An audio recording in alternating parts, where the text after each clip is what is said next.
see my dumbass haircut. I didn't cut my own hair the other day. I got the Dagestani haircut right now. The hair was getting in my way when I was training. It got fucking annoying. So I just was like, all right, I'm just gonna cut this. Mistake, don't do that. Right here, we go home. I live out of the back of this thing. I actually literally have a little air mattress right here that'll blow up because I live out of this car.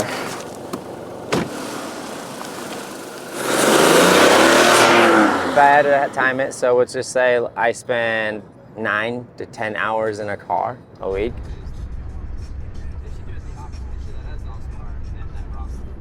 I'm officially fighting out of the NE Cartel now. So I've been working with those guys. You know, it's been hard practices 3 times a week, and we've been doing nothing besides MMA wrestling, which has been a big change for me. Growing up, I've always kind of done went to specific spots for stuff. I'd go to do no-gi jiu-jitsu, go to this place, do Muay Thai kickboxing, you know.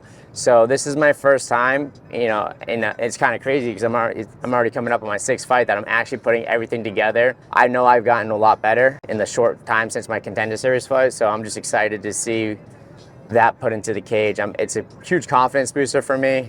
I'm training underneath Tyson Chartier, who got Coach of the Year in 2020, and super excited to get out there and fight in Boston, which is I still haven't fought in Boston since my first fight 12 years ago, 13 years ago, and now I'm fighting basically for my UFC contract in front of Dana White. You know, I'm very excited.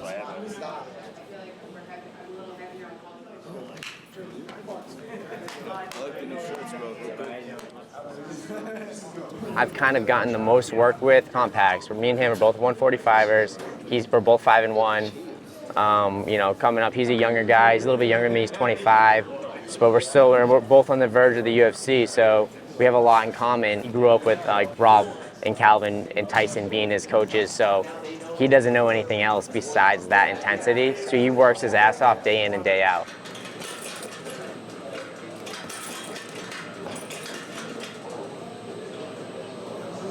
And then obviously we have Rob Font. Rob Font, you know, he's just so good. I would say he's just to be around him, train with him. He keeps the room serious too. He doesn't let everybody just mess around. He's a good leader by leading by example. They get that experience to see how guys at that level, you know, train. So he's been great help for me. Obviously we have Calvin Cater. Then we have Nick Fury, who just had his UFC debut. I think he got his black belt when he was 21. So he's some of the best jiu-jitsu around. Hugo, the 5-time IBJF champ. Then we have Tyson, the head coach, who got 2020 Coach of the Year, phenomenal coach, good leader, make sure nobody's messing around. He's the guy who, you know, people show up, he's making us do push-ups, he keeps it serious in the way it needs to be.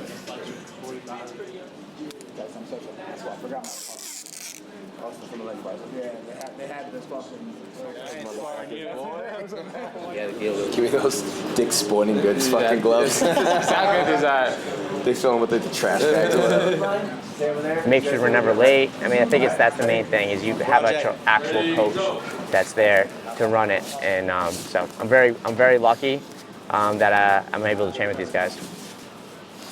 It's true what they say is iron sharpens iron, you know. So you need to feel that pressure from those dudes day in and day out to really be able to compete at that level. Not just, you know, stand in there with them, but to compete and win, you have to understand the adversity, make it become a normal thing to you than just a one-time fight with a guy.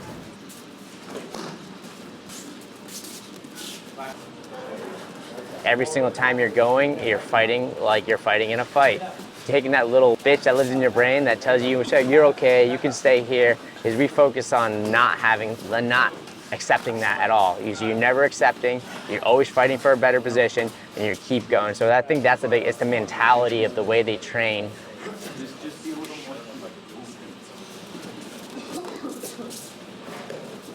You know, it's not a big team, so you can't get lost in the sauce. It's a small team, which I think is very, very important, of really, really good, hardworking guys.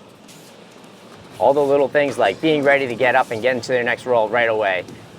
Getting as most reps as you possibly can in a round. And those are the things that are the difference between being great and just being really good.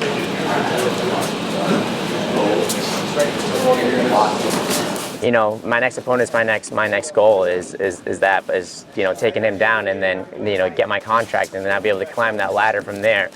as I keep fighting, I want more than that. I think my personal legacy means more than that, and I want to know like how far I can push myself and like me as a martial artist. I want to be the champ, but like, you know, you got to take those things one fight at a time.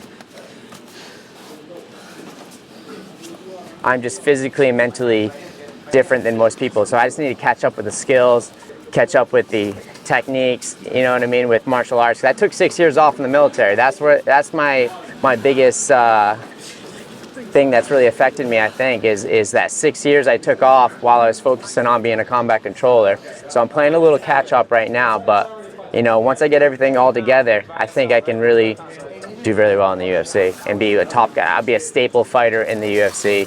You know, I want top 10. I want nothing less than top 10. But you know, at the end of the day, once you hit that top 10, you're looking at the champ seat. So you got to take it one step at a time. My next fight's the most important thing, but my goal is, you know, to go all the way to the top.